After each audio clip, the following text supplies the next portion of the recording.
Part 3 of A Christmas Carol. Out upon Merry Christmas. What good had it ever done to him? The school is not quite deserted, said the ghost. A solitary child, neglected by his friends, is left there still.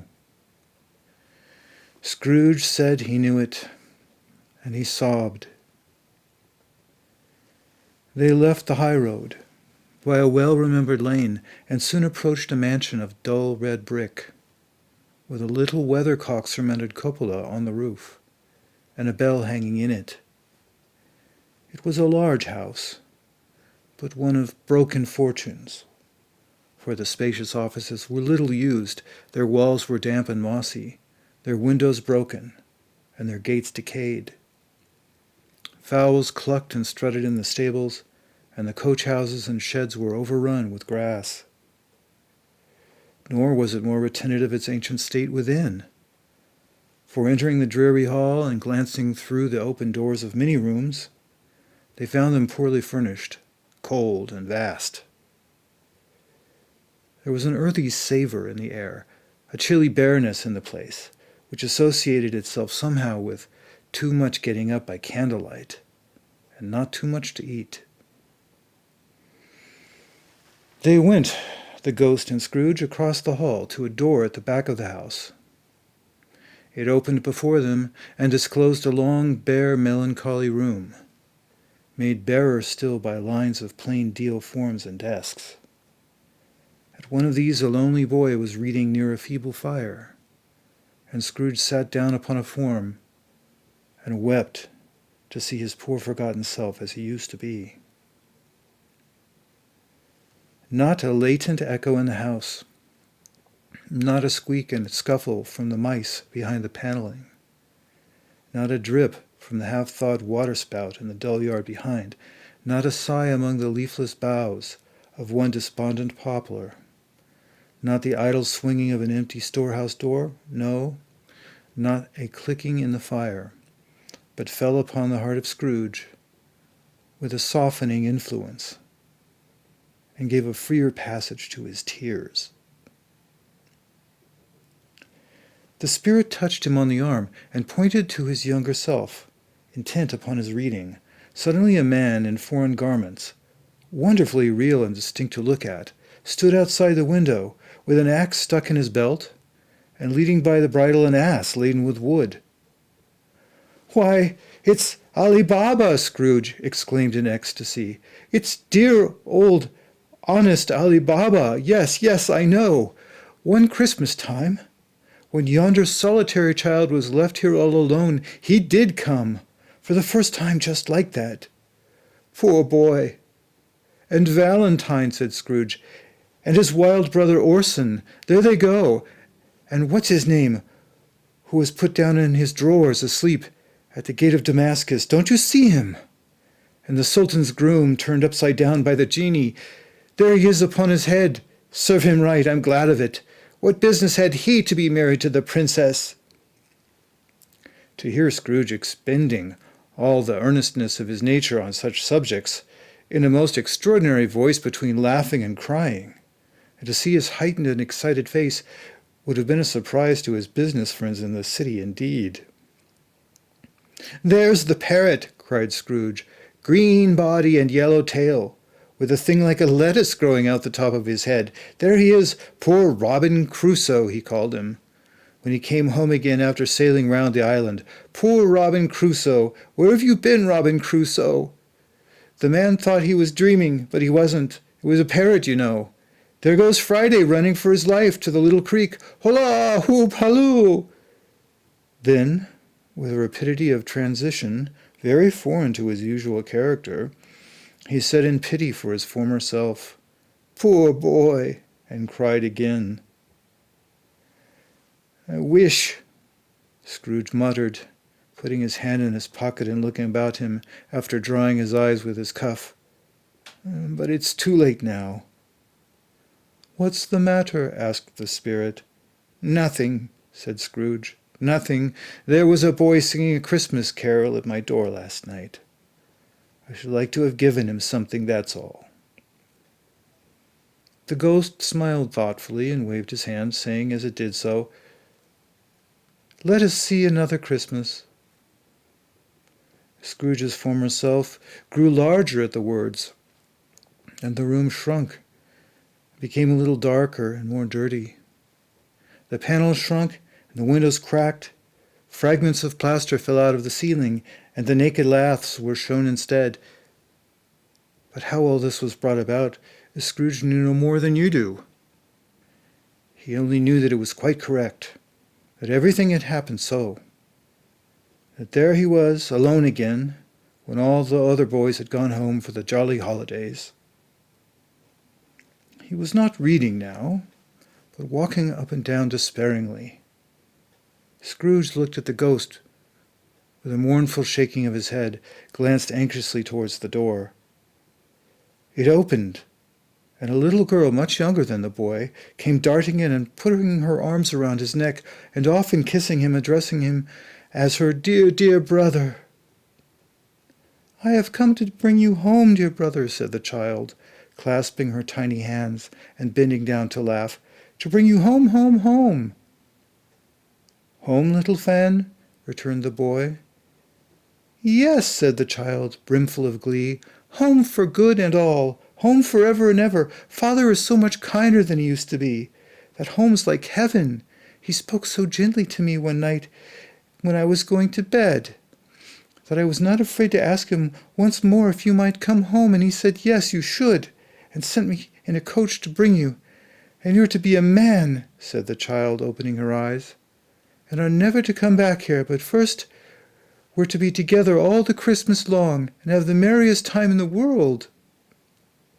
"You're quite a woman, little Fan," exclaimed the boy. She clapped her hands and laughed, and tried to touch his head, but being too little, laughed again, and stood on tiptoe to embrace him. Then she began to drag him in her childish eagerness towards the door, and he, nothing loath to go, accompanied her. A terrible voice in the hall cried, "Bring down Master Scrooge's box there!" And in the hall appeared the schoolmaster himself, who glared on Master Scrooge with a ferocious condescension, and threw him into a dreadful state of mind by shaking hands with him. He then conveyed him and his sister into the veriest old well of a shivering best parlour that he was ever seen, where the maps upon the wall and the celestial and terrestrial globes in the windows were waxy with the cold. Here he produced a decanter of curiously light wine, and a block of curiously heavy cake, and administered installments of those dainties to the young people, at the same time sending out a meagre servant to offer a glass of something to the postboy, who answered that he thanked the gentleman, but if it was the same tap as he had tasted before, he had rather not. Master Scrooge's trunk being by this time tied to the top of the chaise, the children bade the schoolmaster good-bye right willingly, and getting into it, drove gaily down the garden sweep, the quick wheels dashing the hoar-frost and snow from the dark leaves of the evergreens like spray. "Always a delicate creature, whom a breath might have withered," said the ghost. "But she had a large heart." "So she had," cried Scrooge. "You're right. I will not gainsay it. Spirit, God forbid." "She died a woman," said the ghost, "and had, as I think, children." "One child," Scrooge returned. "True," said the ghost, "your nephew." Scrooge seemed uneasy in his mind, and answered briefly, "Yes." Although they had but that moment left the school behind them, they were now in the busy thoroughfares of a city, where shadowy passengers passed and repassed, where shadowy carts and coaches battled for the way, and all the strife and tumult of the real city there. It was made plain enough by the dressing of the shops that here too it was Christmas time again, but it was evening, and the streets were lighted up. The ghost stopped at a certain warehouse door and asked Scrooge if he knew it. "Know it," Scrooge said. "I was apprenticed here." They went in. At sight of an old gentleman in a Welsh wig, sitting behind such a high desk, that if he had been 2 inches taller he must have knocked his head against the ceiling, Scrooge cried in great excitement, "Why, it's old Fezziwig! Bless his heart, it's Fezziwig alive again!" Old Fezziwig laid down his pen and looked up at the clock, which was pointed to the hour of 7. He rubbed his hands, adjusted his capacious waistcoat, laughed all over himself, from his shoes to his organ of benevolence, and called out in a comfortable, oily, rich, fat, jovial voice, "Yo-ho there! Ebenezer! Dick!" Scrooge's former self, now grown a young man, came briskly in, accompanied by his fellow prentice. "Dick Wilkins, to be sure," said Scrooge to the ghost. "Bless me, yes, there he is. He was very much attached to me, was Dick. Poor Dick, dear, dear." "Yo-ho, my boys," said Fezziwig. "No more work tonight. Christmas Eve, Dick. Christmas, Ebenezer. Let's have the shutters up," cried old Fezziwig, with a sharp clap of his hands, "before a man can say Jack Robinson." You wouldn't believe how those two fellows went at it.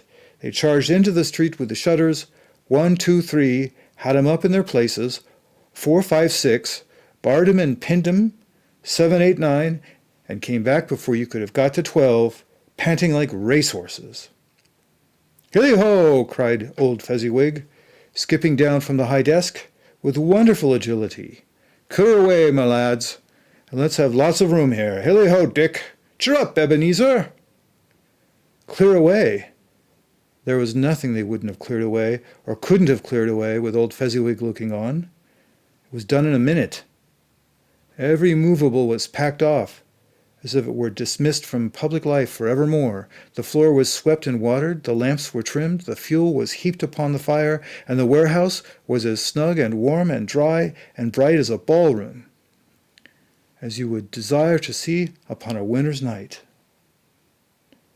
In came a fiddler with a music book, and went up to the lofty desk, and made an orchestra of it, and tuned like 50 stomach aches.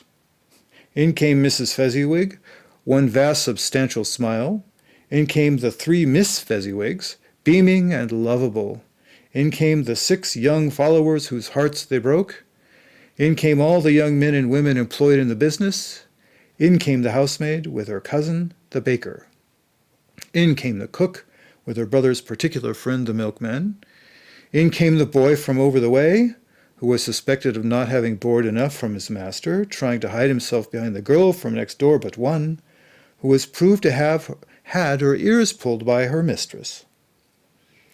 In they all came, one after another, some shyly, some boldly, some gracefully, some awkwardly, some pushing, some pulling.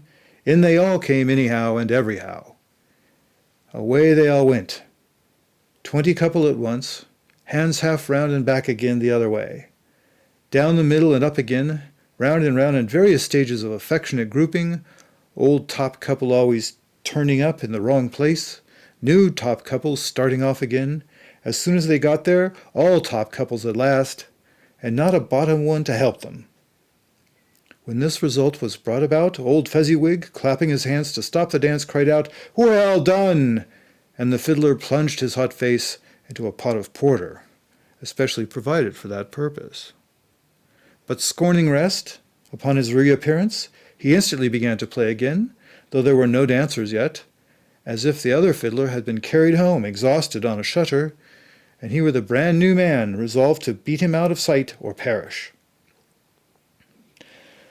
There were more dances, and there were more forfeits, and more dances, and there was cake, and there was negus, and there was a great piece of cold roast, and there was a great piece of cold boiled, and there were mince pies, and plenty of beer. But the great effect of the evening came after the roast and boiled, when the fiddler, an artful dog, mind, the sort of man who knew his business better than you or I could have told him, struck up Sir Roger de Coverley.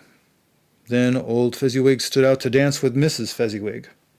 Top couple, too, with a good stiff piece of work cut out for them. 3 or 4 and 20 pairs of partners, people who were not to be trifled with, people who would dance, and who had no notion of walking. But if there had been thrice as many, 4 times, old Fezziwig would have been a match for them. And so would Mrs. Fezziwig. As to her, she was worthy to be his partner in every sense of the term. If that's not high praise, tell me higher and I'll use it. A positive light appeared to issue from Fezziwig's calves. They shone in every part of the dance like moons. You couldn't have predicted at any time what would have become of them next. And when old Fezziwig and Mrs. Fezziwig had gone all through the dance, advance and retire, both hands to your partner, bow and curtsy, corkscrew, thread the needle, and back again to your place, Fezziwig cut so deftly that he appeared to wink with his legs, and came upon his feet again without a stagger. When the clock struck 11, this domestic ball broke up. Mr. and Mrs. Fezziwig took their stations, one on either side of the door, and shaking hands with every person individually as she or he went out, wished him or her a Merry Christmas. When everybody had retired but the 2 prentices, they did the same to them, and thus the cheerful voices died away, and the lads were left to their beds, which were under a counter in the back shop. During the whole of this time, Scrooge had acted like a man out of his wits. His heart and soul were in the scene, and with his former self. He corroborated everything, remembered everything, enjoyed everything, and underwent the strangest agitation. It was not until now, when the bright faces of his former self and Dick were turned from them, that he remembered the ghost, and became conscious that it was looking full upon him, while the light upon his head burnt very clear. "A small matter," said the ghost, "to make these silly folks so full of gratitude." "Small," echoed Scrooge. The spirit signed to him to listen to the 2 apprentices, who were pouring out their hearts in praise of Fezziwig, and when he had done so, said, "Why, is it not? He has spent but a few pounds of your mortal money, 3 or 4 perhaps. Is that so much that he deserves this praise?" "It isn't that," said Scrooge, heated by the remark, and speaking unconsciously like his former, if not latter self. "It isn't that, spirit. He has the power to render us happy or unhappy, to make our service light or burdensome, a pleasure or a toil. Say that his power lies in words and looks, in things so slight and insignificant that it would be impossible to add and count them up. What then? The happiness he gives is quite as great as if it cost a fortune." He felt the spirit's glance and stopped. "What is the matter?" asked the ghost. "Nothing in particular," said Scrooge. "Is something, I think?" the ghost insisted. "No," said Scrooge. "No, I should like to be able to say a word or 2 to my clerk just now. That's all." His former self turned down the lamps as he gave utterance to the wish, and Scrooge and the ghost again stood side by side in the open air. "My time grows short," observed the spirit. "Quick!" This was not addressed to Scrooge, or to anyone whom he could see, but it produced an immediate effect. For again Scrooge saw himself. He was older now, a man in the prime of his life. His face had not the harsh and rigid lines of later years, but it had begun to wear the signs of care and avarice. There was an eager, greedy, restless motion in the eye, which showed the passion that had taken root, and where the shadow of the growing tree would fall. He was not alone, but sat by the side of a fair young girl in a mourning dress, in whose eyes there were tears, which sparkled in the light that shone out of the ghost of Christmas past. "It matters little," she said softly, "to you, very little. Another idol has displaced me, and if it can cheer and comfort you in time to come, as I would have tried to do, I have no just cause to grieve." What idol has displaced you? He rejoined. A golden one. This is the even-handed dealing of the world, he said. There is nothing on which it is so hard as poverty, and there is nothing it professes to condemn with such severity as the pursuit of wealth. You fear the world too much, she answered gently. All your other hopes have merged into the hope of being beyond the chance of its sordid reproach. I have seen your nobler aspirations fall off one by one until the master passion, gain, engrosses you. Have I not?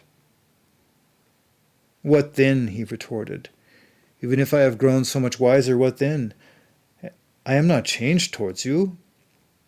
She shook her head. Am I?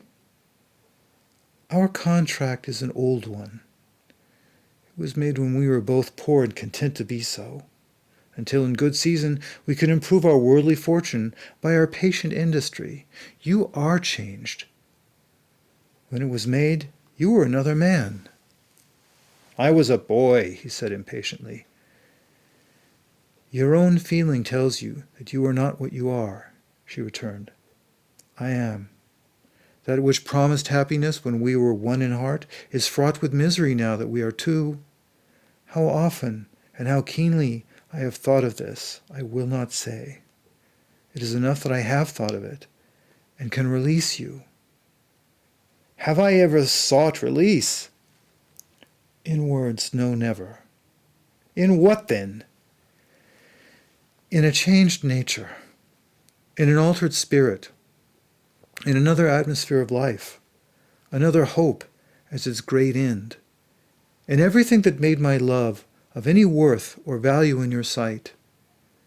If this had never been between us, said the girl, looking mildly but with steadiness upon him, tell me, would you seek me out and try to win me now? Oh, no. He seemed to yield to the justice of this supposition in spite of himself, but he said with a struggle, You think not. I would gladly think otherwise if I could, she answered. Heaven knows. When I have learned a truth like this, I know how strong and irresistible it must be. But if you were free today, tomorrow, yesterday, can even I believe that you would choose a dowerless girl? You who, in your very confidence with her, weigh everything by gain? Or choosing her, if for a moment you were false enough to your own guiding principle to do so, do I not know that your repentance and regret would surely follow? I do, and I release you with a full heart for the love of him you once were. He was about to speak, but with her head turned from him, she resumed. You may. The memory of what is past half makes me hope you will. Have pain in this. A very, very brief time, and you will dismiss the recollection of it gladly, as an unprofitable dream from which it happened well that you awoke. May you be happy in the life you have chosen. She left him, and they parted. Spirit, said Scrooge, show me no more. Conduct me home. Why do you delight to torture me? One shadow more, exclaimed the ghost. No more, cried Scrooge. No more. I don't wish to see it. Show me no more. But the relentless ghost pinioned him in both his arms and forced him to observe what happened next. They were in another scene and place. A room, not very large or handsome, but full of comfort. Near to the winter fire sat a beautiful young girl, so like the last that Scrooge believed it was the same until he saw her, now a comely matron, sitting opposite her daughter. The noise in this room was perfectly tumultuous, for there were more children there than Scrooge in his agitated state of mind could count. And unlike the celebrated herd in the poem, they were not 40 children conducting themselves like one, but every child was conducting itself like 40. The consequences were uproarious beyond belief, but no one seemed to care. On the contrary, the mother and daughter laughed heartily and enjoyed it very much, and the latter, soon beginning to mingle in the sports, got pillaged by the young brigands most ruthlessly. What would I not have given to be one of them? Though I never could have been so rude, no, no. I wouldn't for all the wealth in the world have crushed that braided hair and torn it down for the precious little shoe. I wouldn't have plucked it off. God bless my soul to save my life. As to measuring her waist in sport, as they did, bold young brood, I couldn't have done it. I should have expected my arm to have grown round it for a punishment, and never come straight again. And yet I should have dearly liked, I own, to have touched her lips, to have questioned her, that she might have opened them, to have looked upon the lashes of her downcast eyes, and never raised a blush, to have let loose waves of hair, an inch of which would be a keepsake beyond price. In short, I should have liked, I do confess, to have had the lightest license of a child, and yet to have been a man enough to know its virtue. But now a knocking at the door was heard, and such a rush immediately ensued that she was, with laughing face and plundered dress, was borne toward it, the center of a flushed and boisterous group, just in time to greet the father, who came home attended by a man laden with Christmas toys and presents. Then the shouting and the struggling, and the onslaught that was made on the defenseless porter. The scaling of him with chairs for ladders to dive into his pockets, to spoil him of brown paper parcels, hold on tight by his cravat, hug him round his neck, pommel his back, and kick his legs in irrepressible affection. The shouts of wonder and delight with which the development of every package was received, the terrible announcement that the baby had been taken in the act of putting a doll's frying pan into its mouth, and was more than suspected of having swallowed a fictitious turkey glued on a wooden platter. The immense relief of finding this a false alarm. The joy and gratitude and ecstasy. They are all indescribable alike. It is enough that by degrees the children and their emotions got out of the parlor, and by one stair at a time up to the top of the house, where they went to bed, and so subsided. And now Scrooge looked on more attentively than ever, when the master of the house, having his daughter leaning fondly on him, sat down with her and her mother at his own fireside. And when he thought that such another creature, quite as graceful and as full of promise, might have called him father, and been a springtime in the haggard winter of his life, his sight grew very dim indeed. "Belle," said the husband, turning to his wife with a smile, "I saw an old friend of yours this afternoon." "Who was it?" "Guess." "How can I? Tut, I don't know," she added in the same breath, laughing as he laughed. "Mr. Scrooge." Mr. Scrooge it was. I passed his office window, and as it was not shut up, and he had a candle inside, I could scarcely help seeing him. His partner lies upon the point of death, I hear, and there he sat alone, quite alone in the world, I do believe." "Spirit," said Scrooge in a broken voice, "remove me from this place." "I told you these were shadows of the things that have been," said the ghost. "That they are what they are, do not blame me." "Remove me," Scrooge exclaimed. "I cannot bear it."